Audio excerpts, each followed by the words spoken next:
Well, what is our project today? We're in the bathroom, my favorite place, And good grief, it looks like we've got all kinds of stuff here. And look at it. You notice anything? There's no toilet paper holder over there. And I'm going to install this toilet paper holder. Are all toilet paper holders created equal? Absolutely not. This one is slightly different than most common ones. This does not have a set screw on the side of the end pieces. No little screw for an Allen wrench or a small tiny screwdriver. It attaches a different way. And hey, if you want to see how to install a toilet paper holder such as this, stick around. Now, is there any rhyme or reason as to exactly where to put it on this wall and the height and how far in front of the toilet or behind the toilet it goes or anything like that? Not really. I had Mommy come in here, and Mommy came and she sat down, she held it up there and she put her hand up over here and she said, that's where I want the center of it. Okay, so I've got to figure out how to get that installed, and that's going to be the center of the towel, of the paper, of the toilet paper holder. So I'm going to have a bracket here and one over here. Okay, yeah, I got a level here. Yeah, stick around, I'll show you how to install this. Now, in with every toilet paper holder there comes a template, and sometimes it's in the direction sheet. Make sure you read the directions, because like I said, not every toilet paper holder or towel bar are created equal. And see, here's the template. Right here, from there to there. You can see the little holes there. Can you believe that? And then here's from here all the way over to here is a template. See, they use the same directional sheet for an 18-inch towel bar. And if you can't find it on this, you may think, hey, they gypped me. It's not on there. I've seen some where the template might be on here and you have to cut it out. Or it could be on the back or this side. And you just have to check things out. And so I'm gonna read these directions, and I'm gonna get ready. I'm gonna pull this apart. And see, this is not like, look, this is the only two pieces. This is not like a regular one. It goes on like that. And then this is on the wall, and this swivels up. Put the toilet paper on, push it back down. You know, they never used to have things like that. And I saw one in the condo upstairs, and I thought, oh, I hope I can find one at the store. And sure enough, I found literally like 4 different styles that looked kind of like this. And this one is the closest that I could find to match the one upstairs in the guest bath. And so I installed one of those in the master bathroom just now. And I'm going to be installing this one here. Now, like I said, not all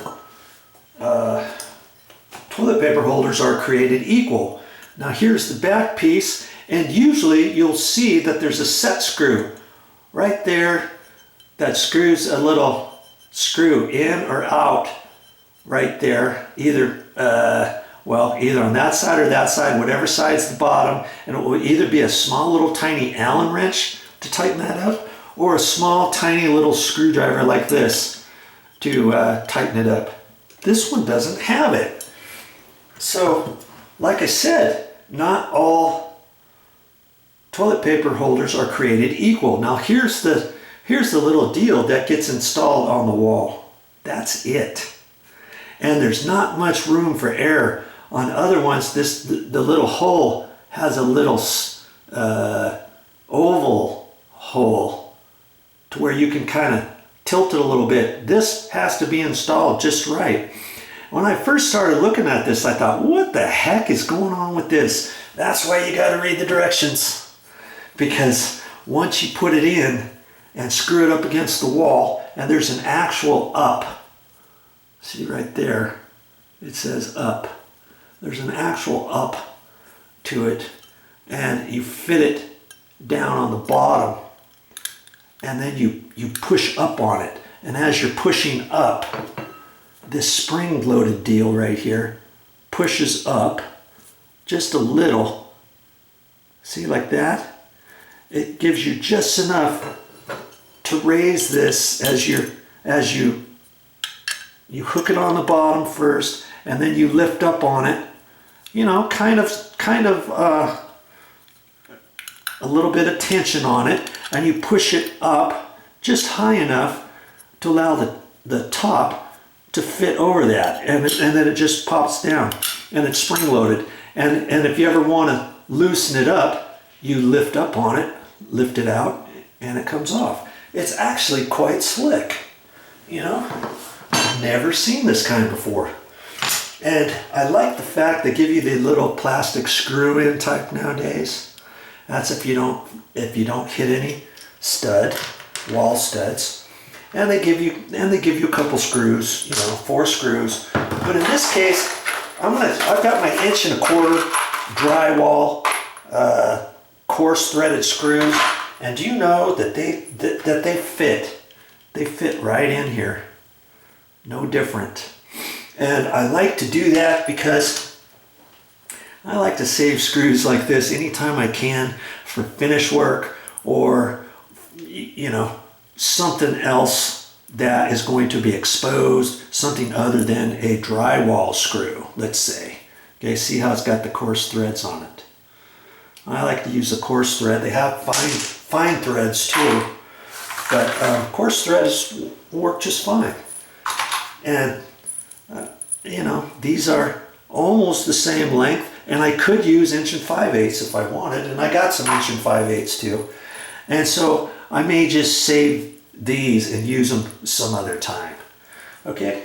And so now what I have to do is, you know, you want to make sure you read the directions step by step, and it gives you all the different things, 1 through 7 through 8, and it gives you all the directions you need. It also gives it to you in 3 different languages, I think.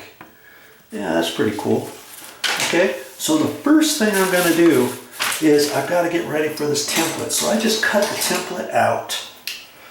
And I'm going to take my 10 snips and cut that. And I might just leave it. I might just leave it like that. You know, now I can take that and I can hang it up on the wall, couldn't I? And what I may do is I could cut this off, but this is going to help me keep it straight. You know what I mean? And so remember, she wanted me to have this mark right there to be the center of it. So what I'm going to end up doing is I'm gonna on here I read 7 and 17/32. I mean, my word, look how tight they get it to the measurement. It's almost 7.5. Okay, so I can take my tape measure and I can put a mark at, you know, half of 7.5, 3.5 is 7 and 3/8, 4, 5, 6, 7/8, 3 and 7/8 is right there. And to check that, you can go this way. Oh, look at that. That's not right. Come on. What's half of 7.5? 3, 3.5, and my mind's going blank here.